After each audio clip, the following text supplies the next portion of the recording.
I live in Cherry Hill, New Jersey, in Philadelphia International Airport, came to Florida. I just love being with my people, I think that's really why I was smiling. So it's great to be here. Rabbi Engel, thank you for inviting me, and to your colleagues for hosting me. We're going to go on a journey together, but before we do, I'd like to set out some goals, right? Expectations, and you can let me know at the end if we achieve those goals. So goal number 1 is that I hope by the time you leave, you will, at the most basic level, be more educated. That in an hour from now, you will feel very confident to say that you know more in an hour from now than you do at this moment. Okay, so goal number 1 is you're just going to learn more. You're going to have more information. Goal number 2, at least for the adults in the room, and we're happy to have the kids, but for the adults, I'm going to make the assumption that all of us have lost people in our life. Death is part of the human experience. And so goal number 2 is that I hope that as you gain more clarity about the Jewish perspective on death and all the things related, that you'll actually feel more comforted about the losses that you've already experienced. Goal number 3 is that I hope it will leave you thirsty to learn more about what Judaism has to say about everything. Because you will see that Judaism brings clarity to what is often considered a very murky topic, and death is not the only area it does that in. Judaism has stunning clarity really about every single area of life, and to that I invite you to continue coming back to this building and take advantage of the rabbis and their wives to learn more. And lastly, I hope that the information will impact your own planning decisions one day, and we're all influencers, so you can take this information and you can also impact the decision of other people in your life. There are a lot of people in this world. Last time I checked Google, it told me there were about 8 billion. That's of course spread across 6 continents, hundreds of countries, lots of different cultures. And there are and really everyone, right? Every one of those 8 billion people on the planet have their own unique life story, their own life narrative. Even identical twins don't have the same life journey. But there are 2 experiences without exception, and that's not hyperbole. Not that many things you can say in life don't have exceptions. There are 2 experiences that every single human being on the planet shares in common. This is regardless of cultural upbringing, socioeconomic status, political view, or any other variable. And that is that we all went through the birth process. That is the only way to get here. And on the other end of the life journey, every single person, without exception, will one day face their own mortality. Dying is simply part of the human experience. And since it is inevitable, then it really makes a lot of sense to spend a little bit of time and to think about it, to learn about it, to explore, because it's going to happen. Thinking about death and what comes after is such a logical question that it's pretty common, even for young children, to turn to their parents and say, "Mom, when Grandpa Joe passed away, what happened to him? Dad, when Aunt Sally died, what happened with her?" But the questions around death often seem so much better and more than the answers provided that those questions kind of get pushed to the back of our mind, and we just get busy with living life, with whatever's on our daily to-do list, thinking about, I don't know, maybe if we're at the upswing of our career, or thinking about retirement, or just kind of living life. All those questions around mortality kind of get pushed to the back burner and quietly linger there. But Judaism has what I really call stunning clarity around death, what comes after, and despite some concerns that people have when they first think about this topic, that it's going to be sad and it's going to be depressing, the better you understand death through the Jewish lens, the logical conclusion is that it actually will infuse your life with more meaning, with more purpose, and really more joy. All right, so let's get this journey going. And to do so, I'm going to ask each of you to try to formulate your own response to this seemingly simple question. Who are you? And it's so important. I'm going to be quiet for about the next 30 to 60 seconds, and I really am going to encourage you. Everybody, please, in your own minds, formulate an answer to this.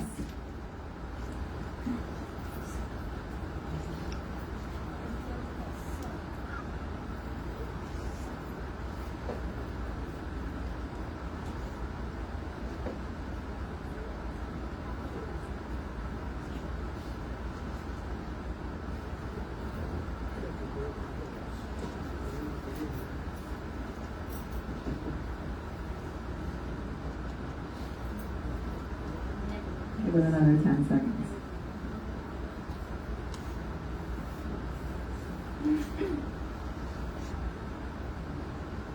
No one has to share, but would anyone like to share? Yeah, okay.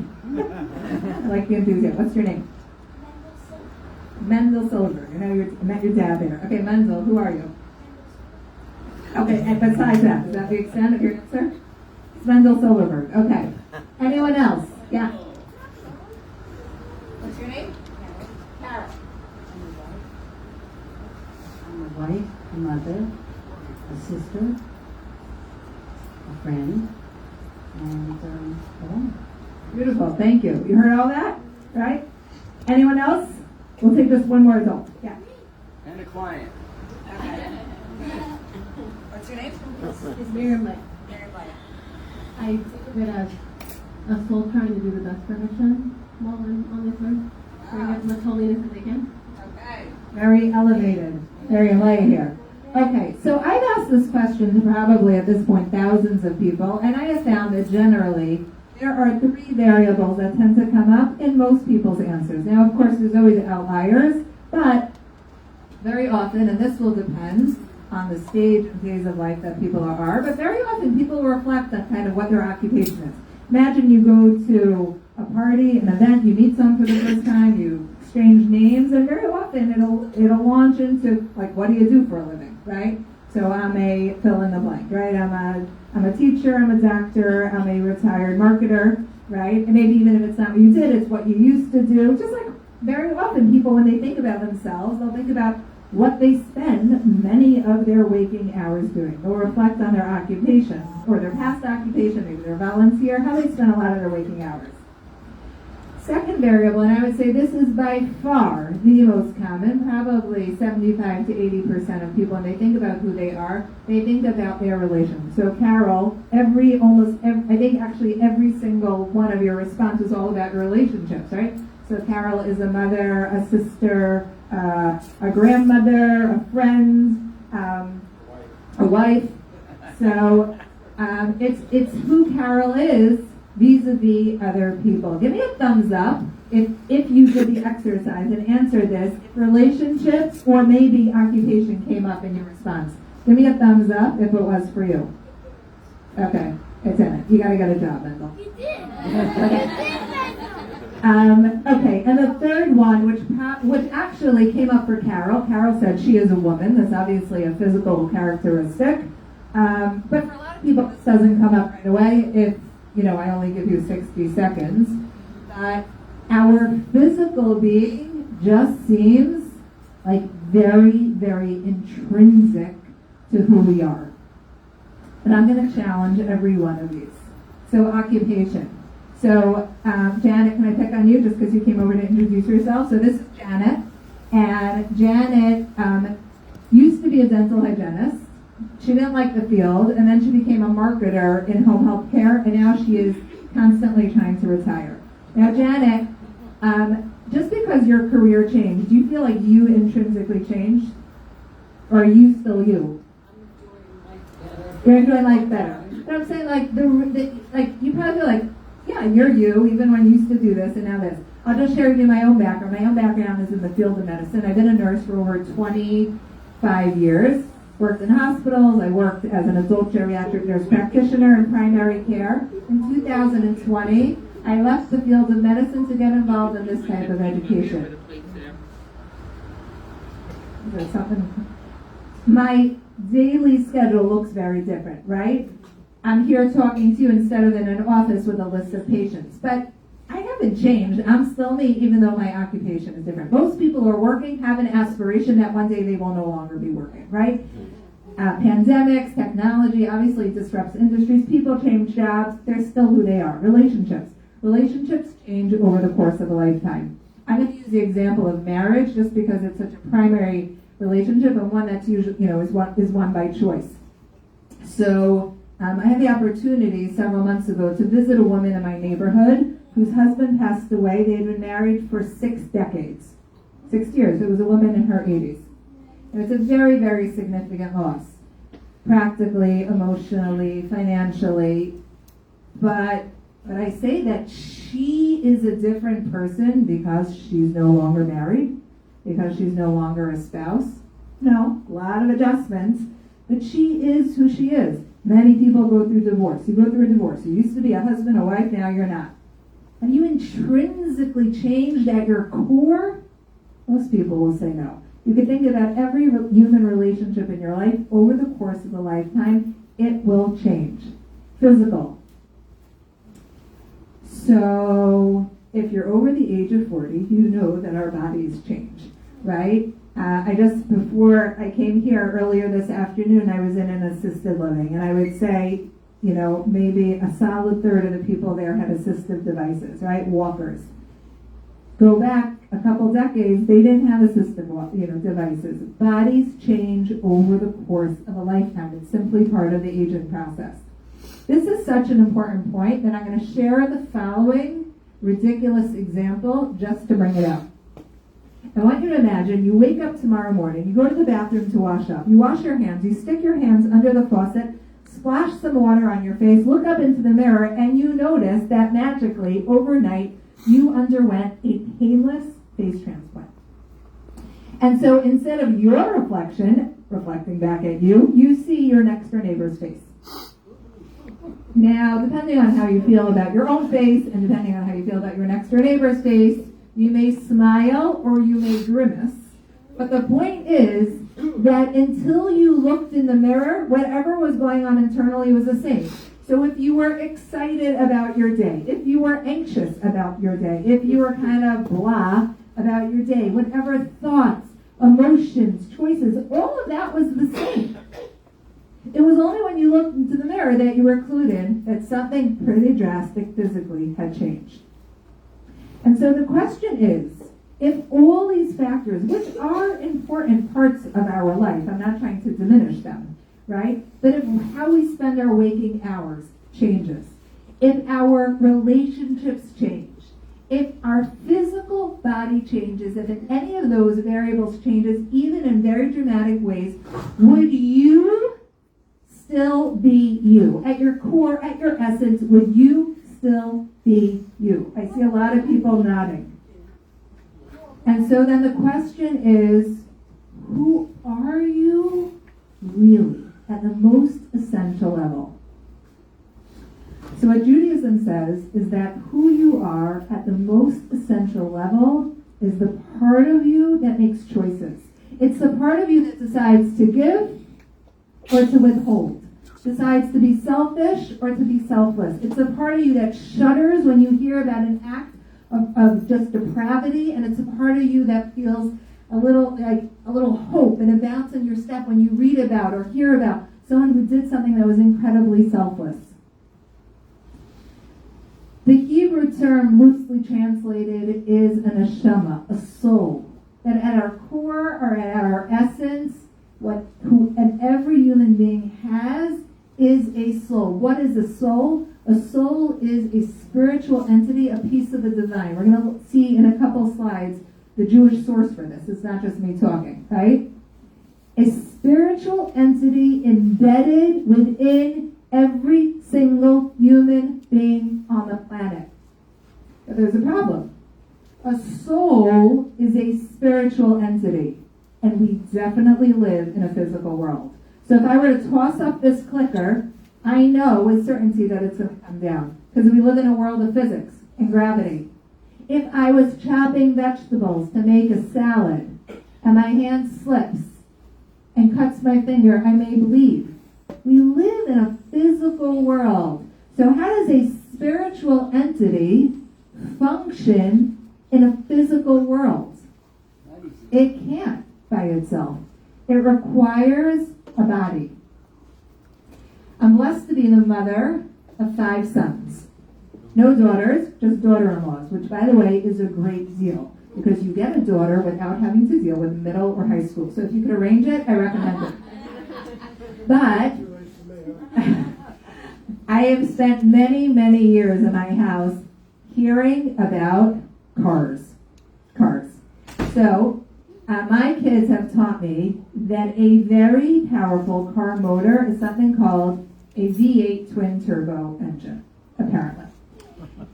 So I want you to imagine a V8 twin turbo engine, pristine, perfect, right out of the factory. It has tremendous capacity for speed and power. But if you take it and you put it on the interstate by itself, you could pass it at a slow walk. I could pass it on my rollerblades, right? But if you take that motor and you give it rubber tires, a metal frame, maybe some electrical and even plastic components, you give it the body of a car, then that motor embedded within the body of the car, now together through that partnership, it can manifest the speed and the power that it always had within. That is the Jewish paradigm of what the human being is. The body and soul could not be 2 more different entities. They function completely differently, but in this world, they're completely intertwined. I call them the most intimate of life partners, closer than a husband and wife, closer than a mother and child. So right now, I'm connecting with you through speech, through language. In order for me to articulate, to form words, I need a larynx, a pharynx, vocal cords, tongue, teeth, and lips. Every body part that I just mentioned exists in a corpse. Except the corpse doesn't have a soul within. When the soul is housed into that body, then I can make choice. Do I use the ability to speak, to bless, or to curse? To encourage the most primary Jewish source, the Bible, Genesis, Bereshit, right at the beginning. This is right at the beginning where it discusses the construction of the first human being. I'm going to read in the original biblical Hebrew and I'm going to translate it. So it says, "Vayitzar Hashem Elokim es ha'adam afar min ha'adama." God formed Adam, man, out of soil from the earth.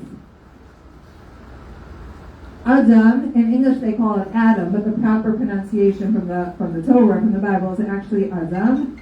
The body of the human being, its source is the Adamah. If you're familiar at all with Hebrew, then you know that it's based on roots.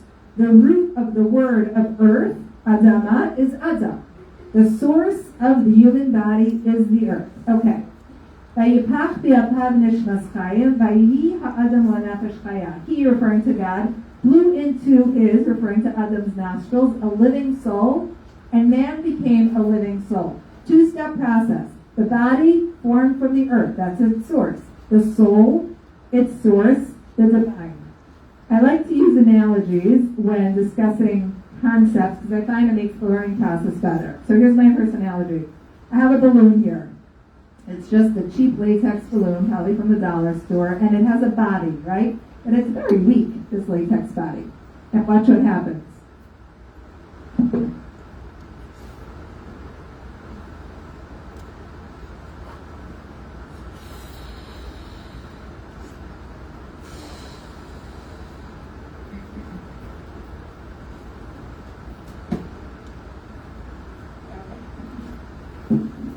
This balloon now has, in a sense, a piece of me, right? My breath. 30 seconds ago, that breath was right in here, and now that breath is in this balloon. And instead of having just a weak body, Mendel, this is for you, right? Now it's got a little bit of life in it. So it's an analogy, and all analogies fall a bit short. But God breathed a part of Him into us. Every human being at their core has this divine essence, this soul. So to get back to our question of who are you, I like to quote a rabbi. His name is Rabbi Noah Weinberg, just because he said it so eloquently. Who are you, he says? You are a soul and you have a body. So this is a journey of the soul. So let's just take a moment and reflect. The journey of the soul, the genesis, the beginning of the soul, its source is the divine. It gets implanted, joined with the body for however many years, decades we're gifted to in this world. They are together, separate entities, completely intertwined. That's the Jewish understanding of what a human being is. With that paradigm in mind, it is incredibly simple to understand death. Death is simply the separation of the two parts. Here they are in life, intertwined, and here's what happened when a person dies. They separate. And what happens? Ecclesiastes, Koheles, King Solomon, wisest man of all time, describing what happens upon clinical death. Vayashav ha'afar ala haaretz keshahaya. And the dust returns to the earth as it was. The body returns to its source, the earth, through burial.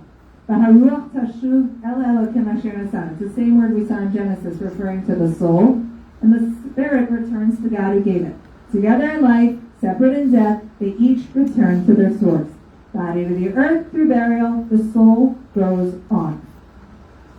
Okay, so we got the body in the ground through burial piece. Let's talk about the soul's experience. So some people are surprised to learn that in classical Judaism, traditional Judaism, and let me just qualify what I mean when I say that. When I say Judaism, from now till the end of our time together, what I mean is traditional Judaism rooted in sources that go back to Sinai, right? Thousands of years. I'm not talking about any form of Judaism that's taken form in the last 200 years. I'm saying traditional, classic Judaism that your great-great-great-great-grandparents, right, had. It is a fundamental belief in an afterlife. Open up the Talmud and you will see hundreds of direct references to the existence of an afterlife. Many parts of Judaism make no sense at all in the absence of a belief that something comes after, that what we do matters that what we do here matters long beyond our 70, 80, 90, 100, 110 years, right? Life is limited. This analogy is not mine. This one is Jewish sources that explain the relationship between the body and the soul. And they talk about the body like a long wearing garment, almost like a coat. So here in Florida, you may not be familiar, but there's this phenomena where I live called snow, okay? And this past February, we got a lot of it, somewhere to the tune one day of about 15 inches. And so, 15 inches of snow was dumped in my neighborhood, and I needed to go out there and shovel. But it's really cold out, right? It was like 20-something degrees. So I couldn't shovel just going out in my regular clothing. I needed to go into my coat closet, put on a warm winter coat, bundle up, and now with my winter coat on, I was able to go outside and be out there and do my task at hand. It was a lot of snow. So I was probably out there for a good hour and a half, 90 minutes. And when I was done my task at hand, and maybe help a neighbor, somebody a little bit older who wouldn't be able to shovel, right? Then I came inside and my task was done. And thank God I have heat in my home. So what do you think I did with my coat? Took it off. Exactly. Now, I did not fundamentally change from when I didn't have my coat right in the morning to going outside, having my coat on, and then coming back in. I mean, it was me, right? It was me. It felt like me, except that I couldn't do what I needed to do without that coat. But when I was done, I just took it off and went on with my day. So that's how some of the Jewish sources help us understand this relationship. We're in a physical world. When we're here in this world, we need our body. I couldn't travel without a coat. You can't function here without a body. But when we're done, and we're all going to be done one day, you know what happens? We just take off that coat because it's no longer needed for the next stage. And the you, the real you, just goes on. Just like I went on when I was done shoveling. Okay, what does the afterlife look like from the Jewish perspective? So first I'm going to tell you what it's not. It's nothing that Hollywood has created. So we do believe in heaven and hell, but heaven is not pearly gates and an orgy of food, and hell is not devils and pitchforks and fire. Those are all physical descriptions, and the next world is not a physical place. It is a spiritual realm of existence. This is obviously a spoof on YouTube. The Jewish understanding of the afterlife is that we experience pleasure or pain based on the choices that we made and the implication of those choices. So to try to flesh this out, I want to share with you the following story. And it's very, very purposely a mundane story. So I live in the same place that I grew up. It's called Cherry Hill, New Jersey. It's New Jersey, but it's right on the border of Pennsylvania. So I'm about 9 miles from downtown Philadelphia. To get from South Jersey, where I live, to Philadelphia, you go over the Benjamin Franklin Bridge. When I was a teenager, my mother, who worked in downtown Philadelphia, told me that when she would commute to work, instead of going through the Easy Pass lane, she would go through the toll lane, even though she had Easy Pass. Why would she do that? She said because she discovered that Monday through Friday at about 8:15 in the morning when she was commuting over the bridge, in this one particular lane, the toll taker would greet her with this robust, genuine, heartfelt, "Good morning." And it was so sincere that she would rather spend 4 minutes going through that toll lane and getting that greeting than speeding through Easy Pass. Now, my mom worked in corporate America. She oversaw a pretty big-sized team. And she said when she got to work, she was in a better mood because of this good morning. And when she was in a good mood, how do you think she interacted with her employees? Better, right? A little more jovial, a little more patient, a little more forgiving. And when your boss is in a good mood, how do you think all the team members, therefore, started interacting with each other that day? Same thing, right? A little more jovial, a little more patient, a little more forgiving. And if you have a good day at work, how do you think all those team members went home and interacted with whoever they went home to, right? Children, spouse, roommates. Same thing, right? There was a ripple effect. Now, every part of this story is true except the following. I have no idea what the toll taker's name is because my mother never asked him his name and he never asked her hers. But just for the sake of the story, I'm going to call him Tom. Now, from a this world perspective, Tom may not have seemed like he lived a very significant life. Because if I had to make a list of 10 of the most inconsequential jobs a person could have, I mean, toll taker might make it on there because between you and me, most of them have been replaced by barcodes, right? And I'm going to make the following assumptions. I don't know if they're true, but I'm going to make the assumption that Tom was not wealthy. I'm going to make the assumption that Tom was not particularly well connected. I'm going to make the assumption that Tom, he may have been smart, but he probably wasn't very well educated because Tom was working as a toll taker. And from a this world perspective, again, may look like Tom didn't live a very significant life. But from a Jewish perspective, from a long-term perspective, Tom has created for himself an incredible afterlife experience. Because when Tom gets to the afterlife, freed from the constraints of our physical bodies and minds and the world, Tom will have access to experiencing pleasure, not just from the choice he made of how he greeted people, but he's going to get pleasure from the implication of his choices. Tom greeted my mother heartily, right? My mother worked, I don't know, maybe she oversaw a team of 20 people. How many people did every one of those 20 people interact with, right? The ripple effect, the ripple effect. We have no way in this world of calculating it. We don't have access to it. The next world is called the Olam HaEmes, the world of truth, where we have access to the truth. My mother is one person. Her interaction with Tom, 20 seconds. There are thousands of people who cross over the Benjamin Franklin Bridge every single day. If you take nothing else away from tonight, take this. There is no such thing as a mundane moment.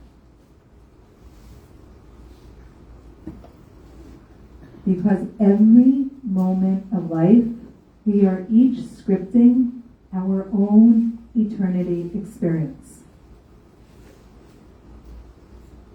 With every moment, with every choice, how you greet someone, how you don't greet someone.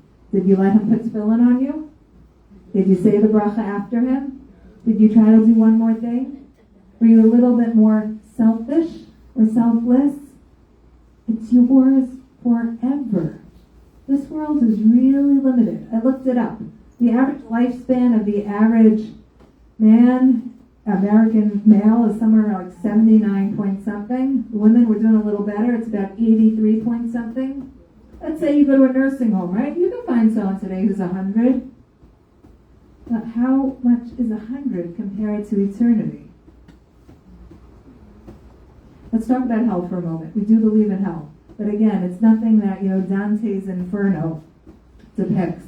That's really very Christian theology.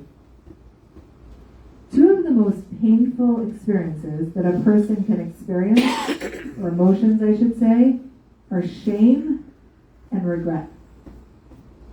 And considering that we're all human here, I'm going to make the assumption that all of us, myself included, have to some degree, hopefully lesser degree than more, experienced shame or regret in our life. The Jewish understanding of hell is simply the pain, the regret, the shame of the poor choices that we made. What we did that we shouldn't have done. What we should have done that we didn't. What we said we shouldn't have. What we should have said that we didn't. It's just seeing our life in front of us, the mirror, and the implication of those choices. The good news is that we woke up this morning. And if you wake up today, it means you have the opportunity to right any wrong. The idea of tshuva, repentance, of fixing, is central in Judaism. Anything you think of that you feel like you could have done better, try to figure out how you can rectify it. And if you can't, speak to him or his wife. Is that your wife?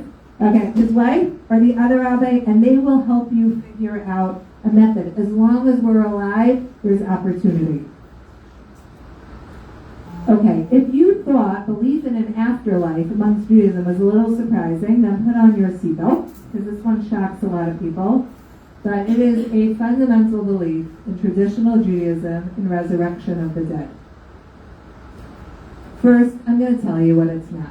It is not zombies coming out of graves. It is, again, nothing that Hollywood has produced. And the truth is, I don't really know what it is. The Talmud itself says, no eye has seen it yet, because it's a phenomena that has not yet happened. But just so you don't think that I walked out of the science fiction fantasy industry, this is an icon of a sprout. We see the phenomena of resurrection of the dead happening every single day in the natural world. We just don't use the semantics, the language of resurrection of the dead. Picture the following. You're eating an apple. You're done. You're left with some seeds.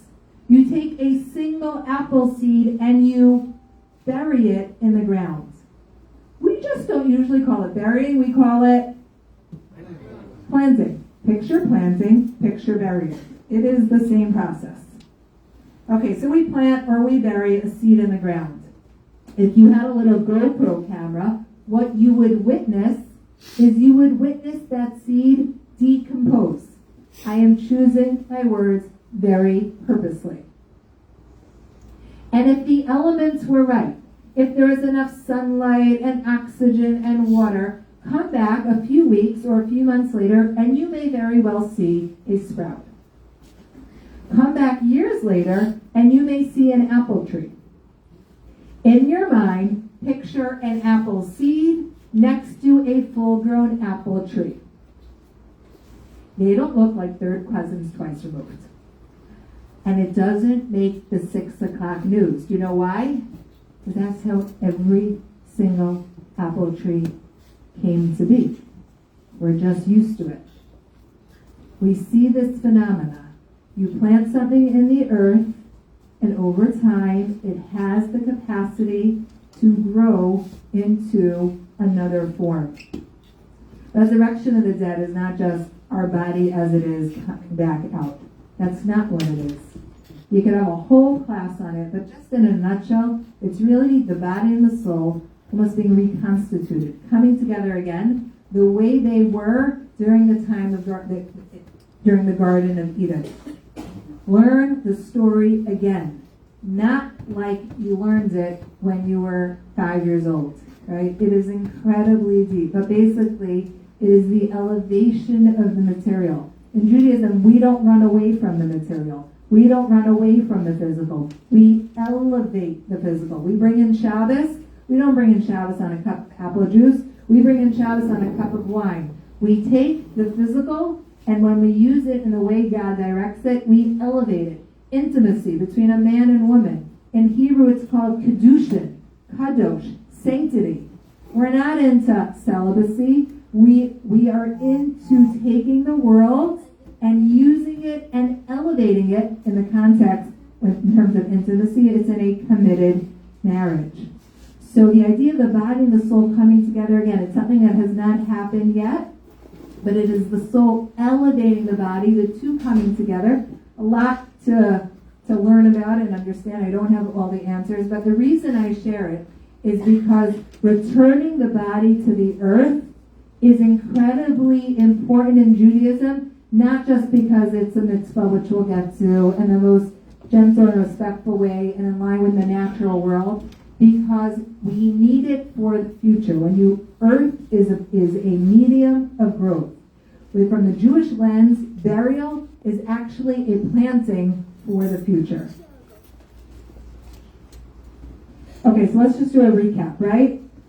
Slow journey of the soul, it's Genesis, the divine. It goes into the body. They're together for as long as we're gifted. Upon clinical death, the two separate. This now all provides context for us now to understand all the Jewish burial laws and traditions, which are based on the following 3 values. Value number 1 is respect for the body. The Hebrew term is kavod hamet. Kavod is respect, mate is for the deceased. The body is not just seen as a vehicle. The body housed a human soul. A human soul is a divine soul, and therefore the body is seen as kadosh, as sacred. And so everything that we do, from the time a person passes away until the burial, we ensure that we are treating that human body with the utmost respect.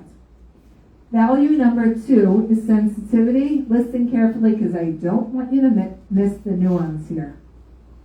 It's sensitivity to the experience that the deceased is having after death.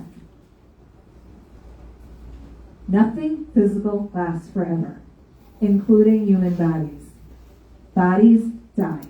Bodies expire. Spiritual entities don't. When a human being dies, their body dies, but their soul absolutely lives on, is aware, is conscious, and is in a utterly helpless, vulnerable state of transition. The mitzvah of helping someone who passed away is termed in Hebrew chesed shel emes, the purest form of kindness for many reasons, but one of them is you are helping someone who is utterly helpless to help themselves. And so all the laws and traditions are completely focused on caring for the deceased until that burial happens. It's only once the burial happens that the angle of the camera shifts, and then we start to focus on the mourners. Shiva, comforting the mourners, does not start until we took care of the person who passed away, because they are aware and sensitive to what's happening.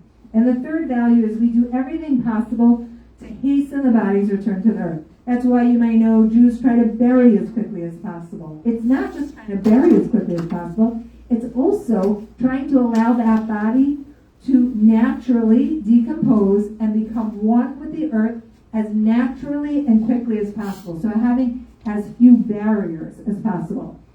So let's go through some of these in more specific detail. And a lot of them are provided by the local Chevra Kadisha. Chevra means group, like a friends. Kadisha is like Kadosh, holy. It's poorly translated as the Jewish Burial Society. I say poorly because when people hear the term Jewish Burial Society, they're picturing people who are shoveling the hole of the cemetery. That's not them. They're the Chevra Kadisha, the Jewish Burial Society, is actually the group.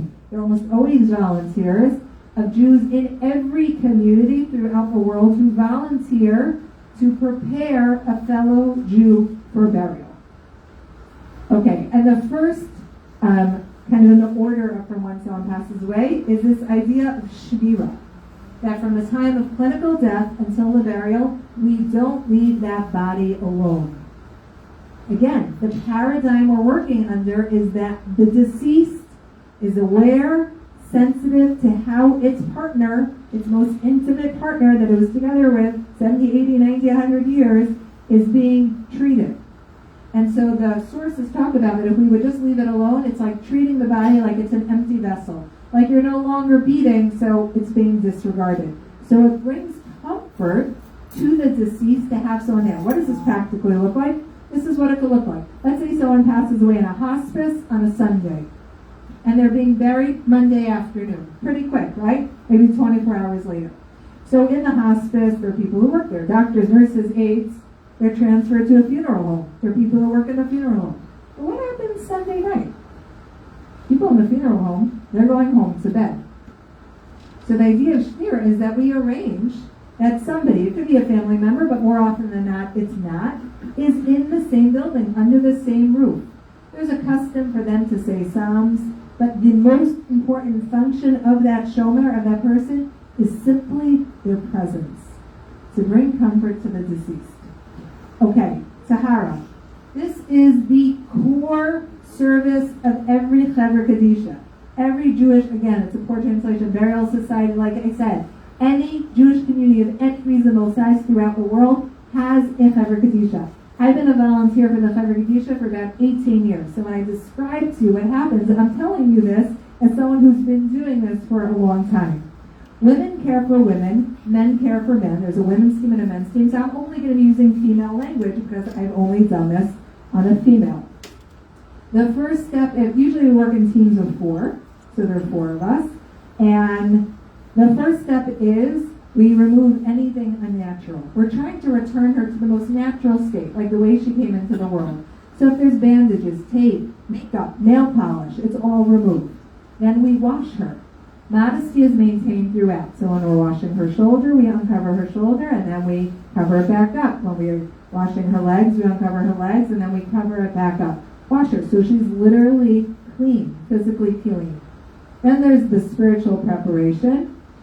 So if you are in a place, a Jewish funeral home that has a mikvah is a body of water that's used during times of transition in Judaism, then she's immersed in a mikvah. There actually is a funeral home here in South Florida, Neshama, that has a mikvah, but it's very, very unusual. Most parts of the country don't have it, and so if there's no mikvah available, we wash her with a continuous flow of water, then we dress her. I'll describe that in the next slide. Assume we use a casket, put her in the casket, put a little bit of earth, like a snack-sized bag, or amount of earth from Israel into the casket with her to begin the burial process. Earth from Israel has a higher level of sanctity. There's no talking in the room, except if it's relevant to the task at hand, and beautiful, beautiful prayers that are said to bring her comfort, because it's not just the four of us. We are cognizant that the soul that belongs to the body in front of us is right there, watching, sensitive in this very helpless state.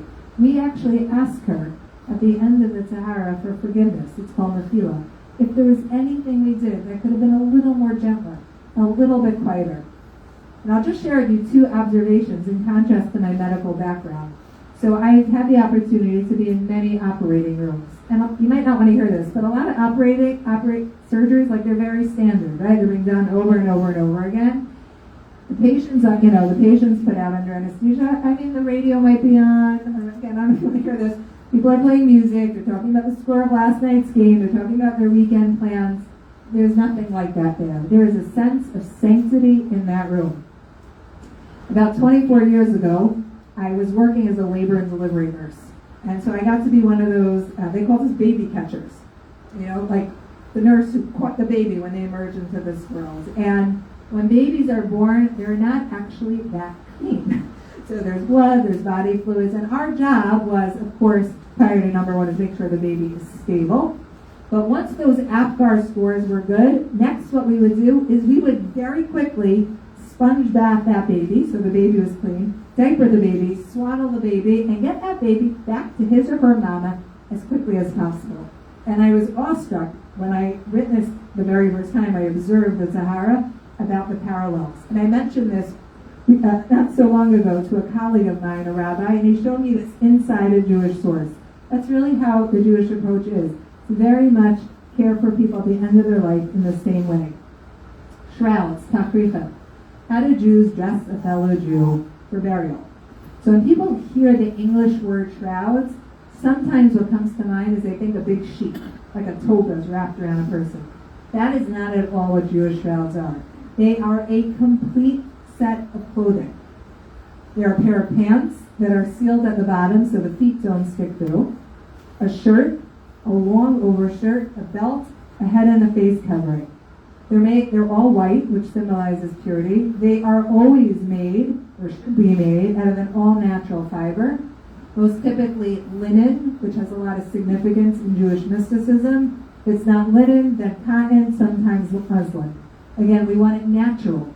We want the body returning to the earth. That's our value number 3. There's no snaps, there's no zippers, there's no metal, there's no pockets, my friends. How come? You don't get to take your stuff. So material blessing is significant, but it's what you do with it that you get to take with you. Now, they didn't ask me, but they're doing really good work here at Chabad of Tamarack. So if you have a little bit of extra, or maybe a lot, or maybe it's not extra, but you just want to do a good thing, give it here. Give it to a charity. Give it to a chesed. That, the money you give to good causes, that you take with you. But your financial portfolio, as impressive as it might be, it gets left for other people. So make good choices with it. Aron, casket. Some people are surprised to learn this. According to Jewish law, you don't need any casket at all. And in fact, in the land of Israel, almost every burial takes place without caskets. The person's in shrouds, they're wrapped in a talus, a perishal, and buried directly in the earth. The only exception, and we've seen way too many of these over the last 2.5 years, is the Israeli Defense Force. The IDF always buries with a casket, but the reason for that is because depending on the circumstances of a soldier's death, there might not be so much to bury. And so as an equalizer, and not to cause unnecessary pain to remaining loved ones, anyone who dies a military death is always buried in a casket. But besides that, we're not. In the United States, most cemeteries require caskets, and if so, that's where the plain pine box comes in. That the best casket you could give is the one that creates the least barrier between the deceased and the earth. Pine is simple. We want no shellac, we want no liners. It's best, and you can ask this, that they drill holes in the bottom to allow the earth to come in. There is a cemetery here in South Florida called the South Florida Jewish Cemetery. It's a nonprofit cemetery located in Lake Worth. It's certified as a green cemetery, and I know firsthand that if you make a request, you can be buried there without any casket at all. Funeral homes, not to throw any funeral homes under the bus, but they're businesses by far. Yeah, and people walk in and they make a lot of money on caskets, and people may fall into the trap. If I loved grandma, I would get her the Rolls Royce of caskets. It's not true. You want to do something for grandma? Give money to charity in grandma's merit and get her a plain pine casket. Sneeze, respect modesty. We don't do viewings. A viewing is you dress the person up in their Sunday best, put on some makeup, come over, peer into the casket, look at them. The body is holy. The body is sacred. We respect it, but it is not at all the sum whole of who the person is. We don't do viewings. Kura bakarka, burial in the earth. This is not a custom. This is not a tradition. This is an explicit mitzvah, an explicit Torah commandment in Devarim, in Deuteronomy. And it's interesting to notate the context of this mitzvah, which, if you look in the verse, the context is somebody who was put to death by a court of law and was deemed worthy of corporal punishment. And that's the context that so the Torah tells us, make sure to bury him that day before nightfall. What we learn out from here is not just that burial is a mitzvah, but it is a birthright. That there is no, do you qualify, do you not qualify? It's an urban myth about the tattoos. You're not supposed to get a tattoo, but even if someone's covered in tattoos, there is no reason that exists that a Jew ever is not buried. Okay, let's talk just for a moment about Jewish cemeteries. There are three terms. Beis HaChayim. Beis means house, Chayim means life. A little bit of a strange term for a cemetery. Beis Olam, eternal home. It's only strange if you think of a cemetery as a dead place. But we learn that one aspect of the neshama, of the soul, it's called the nefesh, always retains a connection to the burial spot. And so if we had our proper Jewish lenses on, when you go to a cemetery, what you would actually see is that it's a teeming community of souls. And that's why there is significance, if possible, to be buried in a family plot, to be buried with members of your community. There's one more term for a cemetery. It's called Beis Kfaros. Okay, that one seems a little bit more reasonable, right? A house of graves. But if you look in the Talmud, you'll see that the word kever sometimes is used to refer to a womb. Picture the womb of a woman. A baby is growing in there for 9 months. It's dark, it's confined, it's very narrow. And after 9 months, there's a cry on the inside, a mazel tov on the outside, as that baby emerges into a whole new world. And here it's dark. A world of color. And here we get our food through an umbilical cord. Here, you ingest it through your mouth. Learn about the anatomy and physiology of a baby in utero. There is a hole in the heart. It's supposed to be there. It's called a ductus arteriosus. Within minutes of being born, Google this tonight, it closes. The entire way that the circulatory system works changes literally in seconds. A person's body is laid to rest in the grave. It's narrow, it's dark, and the soul emerges into a world that is brighter and more real than we could possibly imagine.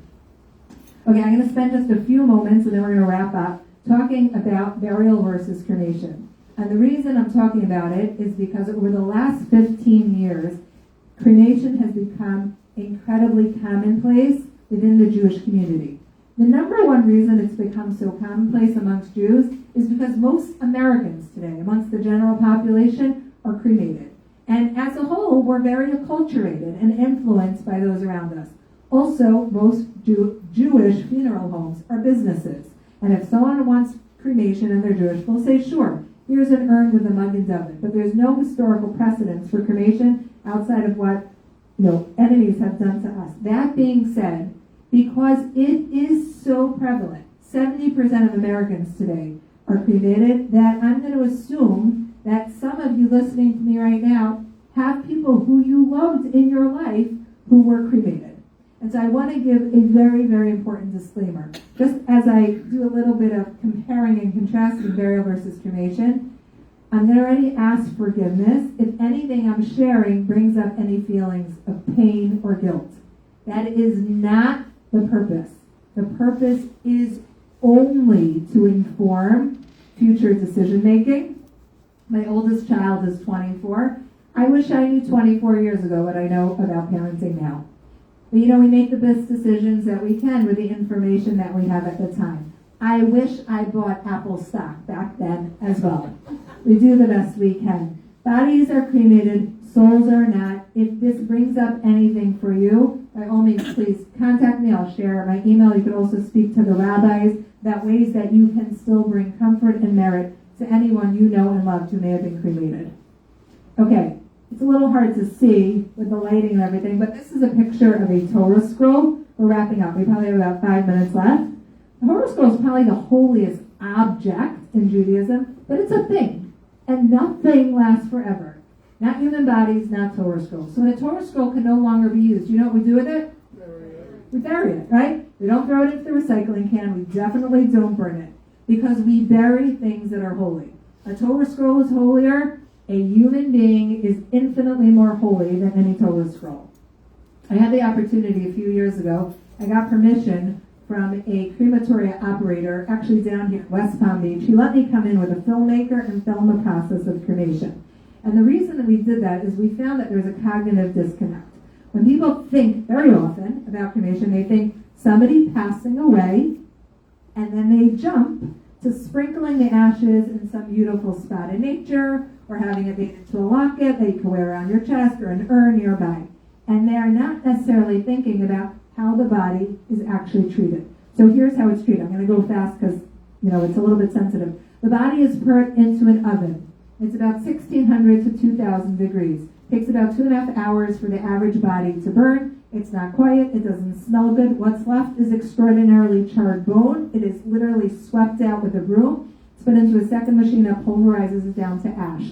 And that's what the cremation remains are. The process of incineration is so thorough. Fact check it when you get home. There is no DNA in cremation remains. It has no scientific status, it has no status in Jewish law. You could go to your post office bar and say, I have cremation remains, I want to mail it to my friend in California. They'll give you a box. If I'm a nurse and I pull out an IV in someone's arm, I can't even put it in the garbage, right? I got to walk over to that red canister because it has, blood, human remains in it.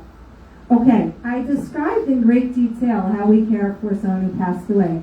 We wash them, we even remove anything unnatural, even makeup. The shrouds are biodegradable. We'd rather not use a casket. If we do, it's very, very plain. It's incredibly eco-friendly. Jewish burial is green burial. It's in line with the plant life and the animal life out there. It's returning the body to the earth. I just described the cremation process. It uses machineries. It uses fossil fuels. The EPA put out a report in 2020 detailing 30 toxins released into the environment through the incineration of human bodies. Sometimes when thinking about ecological impact, people think about land use. They say land is for the living. It's true, but there's plenty of land. Jerome Kornbluth, it's a little bit dated, but in 2012 he crunched the numbers and he demonstrated, forget Jews. He said if every American would choose burial, it would take 10,000 years to use 1% of American land mass. There is plenty of land. Money. Finances can be a very significant factor when people are making the decision. If you did the cheapest cremation compared to the cheapest burial would still be more expensive. But we spend money on things that are important. And burial is an incredibly important value in Judaism for Jews and for the world. This is not just about Jews. This is about how humans, all human beings, should be treated.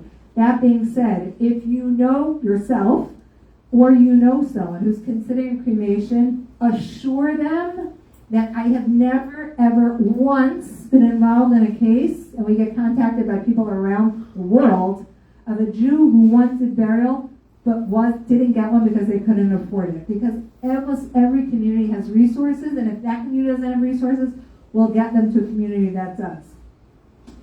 So every community today pretty much has a Chabad, a federation, a Chaver Gedisha. These two will bring people in from around the country. I'm just going to wrap up and then I'm going to take questions because it's been a long time.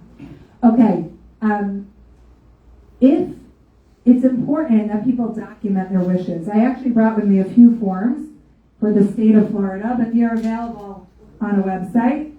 This is a form where a person can document. This is how I want my body treated. I want it to be buried. I want it tahara.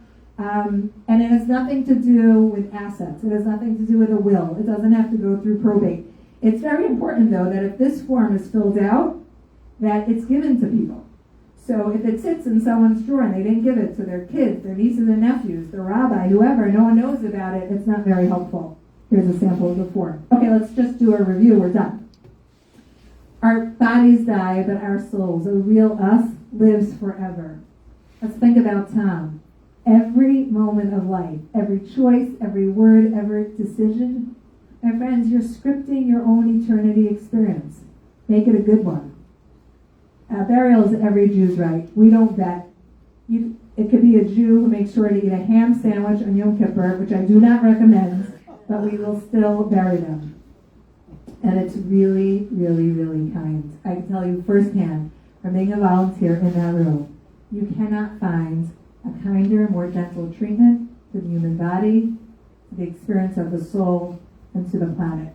If you want to learn more, if you want to see any of the videos, if you want to contact me, lastkindness.org. Last Kindness, I also brought some of these booklets, which kind of just go through burial versus cremation, even if this is not relevant for you. But you're in South Florida, my friends. Highest population of elderly Jews in the country are right here. There are people around you who, unless someone speaks to them, Jews who will not get Jewish burial. And they might likely have a Star of David around their neck, be very proudly Jewish, but it's so common that unless someone speaks to them, they won't get it. There's no charge for these. Feel free to take one or more if you can use it and give it to someone. I'm happy. Frankel, you tell me I'm happy to take questions or, okay. Any questions? Someone had their hand up here. Yeah. Yeah, I was wondering, like, when you talk about the different layers of heaven and hell, so it's nothing like people talk about. It's like there's no like real pain on a lower level. There's really like no pain on the lower level. And also I wanted to know if you have your last burial wishes and you have really nobody to give the paper to that you can trust, who would you give it to? Okay, so two questions. I didn't really say like no pain on a lower level. Yeah. Can you repeat the question? Yeah, I'm going to repeat the question. There was a question about, I said, what's your first name? John said, I said something about there's no real pain at a lower level. So I didn't say that. I'm not God, right? But people experience pleasure and pain based on their decisions that they made. But I do want to say something I didn't say about this idea of hell, Gehenna, which is that it's actually very time limited. So we say, if you're familiar at all with the idea of Kaddish, right? Kaddish is a prayer that people say, usually a first-degree relative, most often a child, but it doesn't have to be for a parent. Someone else could say it for them as well. It's only said for 11 months. We don't say it more than that. We don't even say it for a year, because the idea is nobody's really going through that hell process of kind of facing the pain, the shame, like the regret, really, of poor decision for more than 11 months. And actually, on the yurt site, the death anniversary is very significant in Judaism, and there's the person experiences, again, sort of like the word judgment comes up, and it has like Christian vibes, but we can continue to bring merit and pleasure to those who have passed away. And so on the yard site, sometimes people will give charity, they'll sponsor Kiddush, they'll do something that's some sort of kindness activity, because the person kind of experiences actually what we call an aliyah, an elevation of the soul. John asks, what if you don't have kids? What if you don't really have anyone to give this form to? If you live in Tamarack, Florida, and you're Jewish, and you found your way to the Chabad, fill out one of these forms and give it to the Chabad rabbis here. And then stay in touch. They come to the programs, so they know what's happening. They care about you. Now, I just met them tonight, but I go to Chabads all over the place. You can't find better people than that. They're there to be there, literally, for every last Jew. So make sure that they have it, they know it, and that you stay continuously in touch with them. Yeah? Excuse me. My mother recently passed away, and she wanted to be buried in a moratorium. And More talk- Mausoleum? Mausoleum, excuse me. Okay, she was buried in a mausoleum. And I understood now, after your presentation, why, it wasn't considered religious, for lack of a better way of putting it. But does that mean her soul just, what happens with the soul if she's not buried in the ground? Yeah, so, what's your first name? Darcy. Darcy asked about a mausoleum. So mausoleum is not the earth. So actually, if you were asking me my advice, I would disinter her from the mausoleum and I would arrange for her to be buried in the earth. Mausoleum is above ground. When the body is not buried, again, I'm not God, I just tell you from the sources, the soul is not comforted. Also, sometimes it depends on the cemetery. When it's not really buried because they're not in the earth. When they're put into a mausoleum, sometimes the cemeteries require embalming. The process of it, Florida, okay. It's usually not state law, by the way, but I've learned it's like the cemetery's own thing. I don't know for sure on that, and what embalming is they take out the body's own fluids and they replace it with basically formaldehyde to help kind of retard the decomposition process. So on that end also. So I would actually look, and you can take care of it. You can have her taken out of the mausoleum and buried in the earth. But that was not her wishes, so how do I go from doing what might be religiously right, but being condemned by her for not following her wishes? So we could probably talk about it more like one-on-one. Sometimes I give the example, what if, I'd also say like, why did she want that? What did she understand? What if she told you, I'm leaving you $50,000 or $5 million, but you must, okay, let's go back, you must invest it with Bernie Madoff. You must. What if somebody said, I want you to take this is a crazy example, but I want you to take my body, chop it up in pieces, put it in a bag, drag it through Main Street, and have people throw tomatoes. They don't necessarily do what someone wants them to do if it's really bad for them, if they don't know. Yeah? But you had a slide that said body and soul, that when the body is gone, the soul, it's just like a hope. I think Yeah. Her soul still has feet. Oh, it is. Oh, it is. Oh, it is. It's not, no. But the soul always maintains a connection to the place of it. It's called the nefesh. The soul actually has 5 parts. The nefesh always maintains a connection to the place of rest. That's why some people have a tradition that they'll go before on a yard site or before a wedding or on a high holiday to the cemetery and visit. It's not just to give respects. You're actually bringing comfort to the person. You're connecting to the person when you're in the cemetery. Of course, her soul. Souls aren't so. Yes. Oh, yes. 100%. 100%. Yeah. I work for Riverside Garden. I'm a mortician assistant to help prepare bodies of for the cemetery and all that. The best thing anybody can ever do is pre-need. Because with pre-need, then it's registered and people will know their wishes. And the other thing is when we did the cremation, did they actually show you the crush room? Crush room? Crush room. Yeah. Where they crush the skulls and.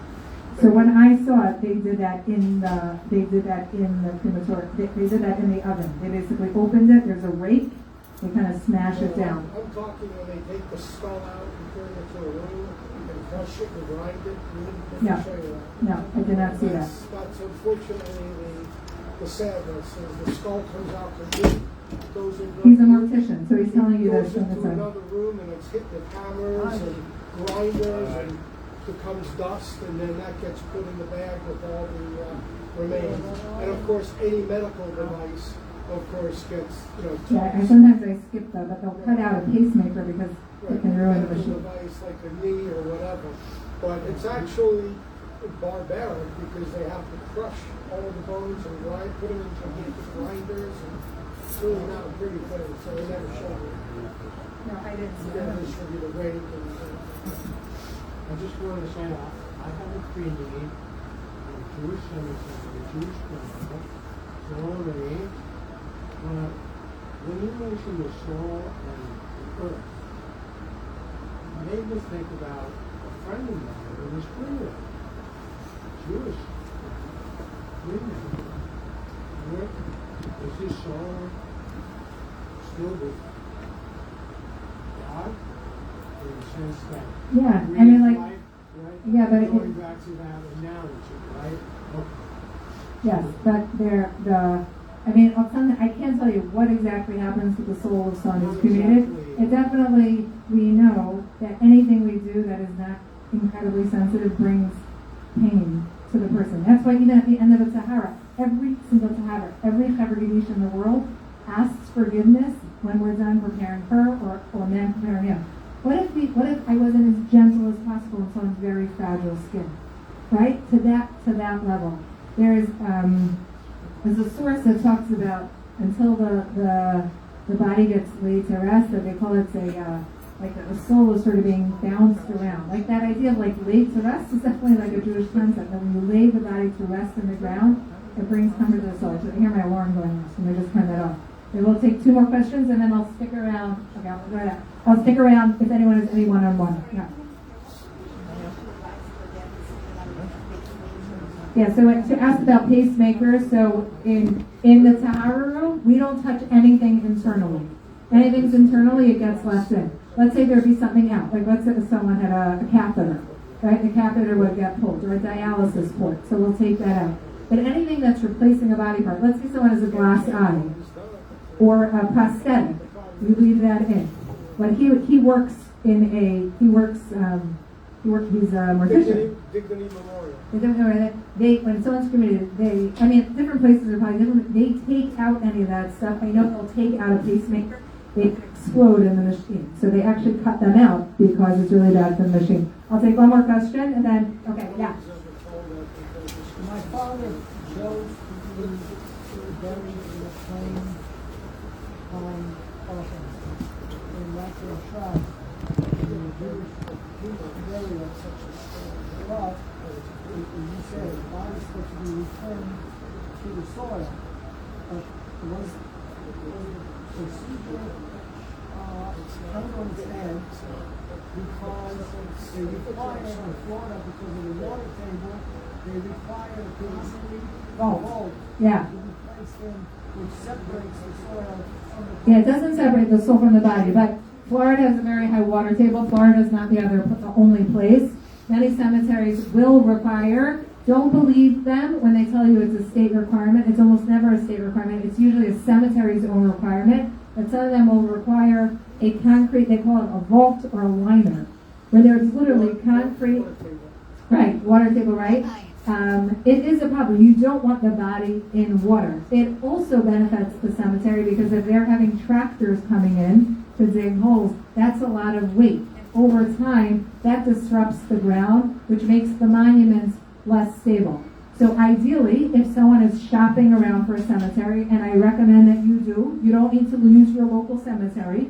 You could go out, be an informed educator, look for a place that does not have a high water table. Look for a place that does not require a vault. Again, I just happen to be very familiar with the South Florida Jewish Cemetery. They don't require a vault. They don't require a casket. It also is cheaper if you don't use that.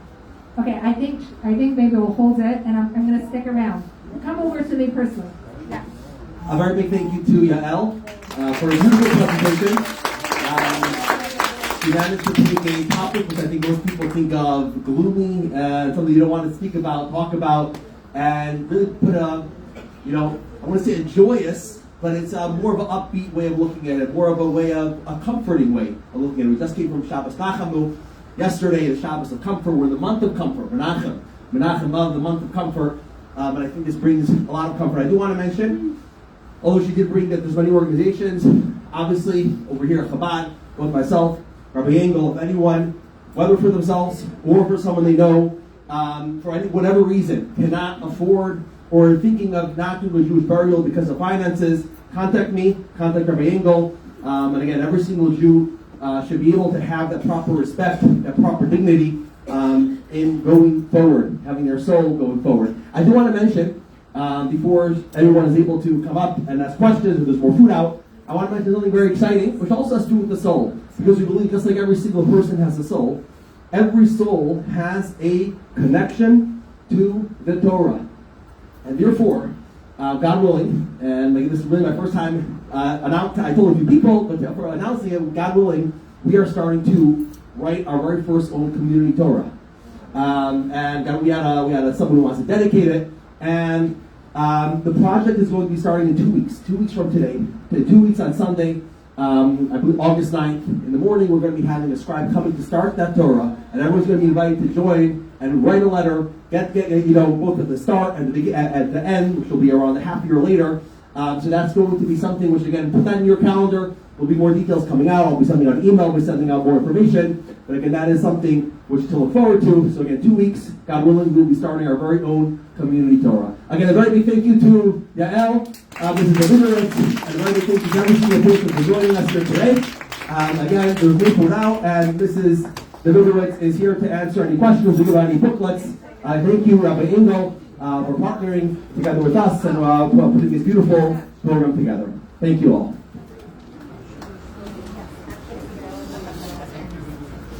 Oh, really?